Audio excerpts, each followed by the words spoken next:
Hi everyone, it's good to be with you. Today I've invited Kathryn Jones to come along.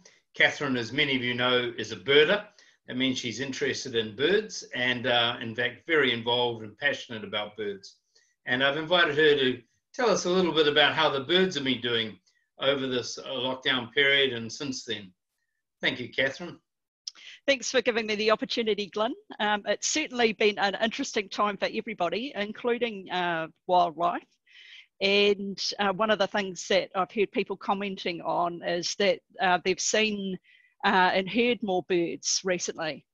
And one of the things may be that with COVID-19 and the people staying at home, that we've had more time to look and see what's been going on in our gardens and on the lawns and things like that. So we've had the time to notice things a bit more. But there's been other things going on as well. So in terms of hearing the birds, because the traffic noise has decreased, we are able to hear the birds more easily.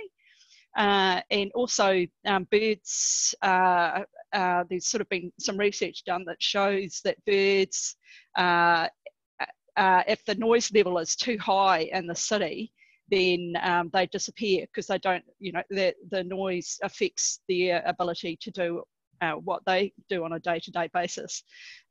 So with the decrease in noise, hear more bird sound, and it's encouraged more birds into the city, which has just been great. Something else that's been happening is access to food. So birds have had some new opportunities recently. So when we first went into lockdown, the parks weren't being, or the lawns in the parks weren't being mowed, and there wasn't a lot of maintenance going on. And the birds liked this, particularly if they were insect eaters, because there was a lot more, say, leaf litter on the ground and twigs and things, which encourages insects. And so I've certainly noticed around my apartment building that there's been a lot more fantails and seen a lot of insects sort of flying past, which, so that's been really cool. And also when you don't mow lawns, you get daisies and things like that, and dandelions coming up on the lawns. And so the birds that like nectar, that's been an opportunity for them to eat as well.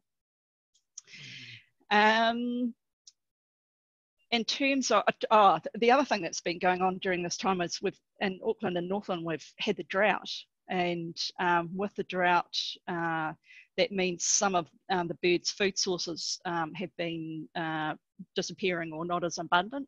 And so birds have been coming into people's gardens looking for alternate sources of food.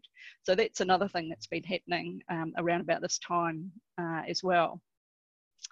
But also the human bird interactions have been interesting. So some of you may know I'm a volunteer on Tiri Martingi Island, and we've got 2 families of takahe on the island. And suddenly with lockdown, all their people disappeared but 2. So there's been 2 rangers who've been on the island and looking after it. And the takahe, it's sort of like, well, where's my people? I'm used to interacting with people, where are they?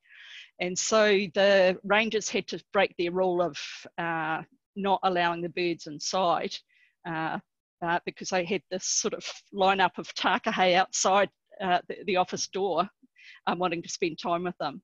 And so the first couple of weeks, the rangers were spending a lot of time with the takahe until they sort of got used to the idea that there weren't going to be these people coming in every day. So it's been interesting to see that kind of effect on the birds. And some of the birds on the island that you perhaps wouldn't normally see during parts of the day have been feeding during that time because they haven't been interrupted by people coming along. So it's going to be interesting to see how they adjust going back when more people can get to the island. So it's interesting times for birds out there. And the predators have been kept under control all right?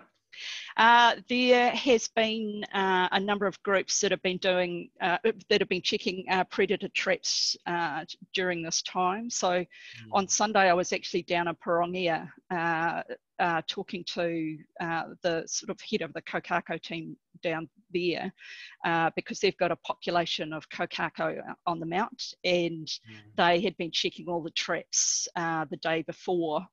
They had about 40 people doing it.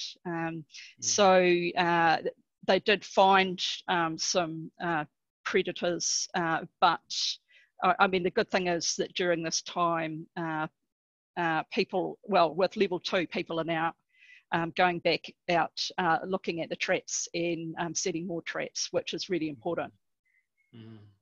Well, thank you very much, Kathryn. And a friend of mine, this now, the younger members of our congregation will know this very famous snowy owl.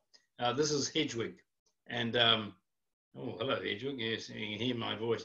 Well, thank you, Kathryn. And from all the owls and birds and us, thank you for all the great work you do. Thanks very much. Yep, that's right. Okay. See ya. Bye.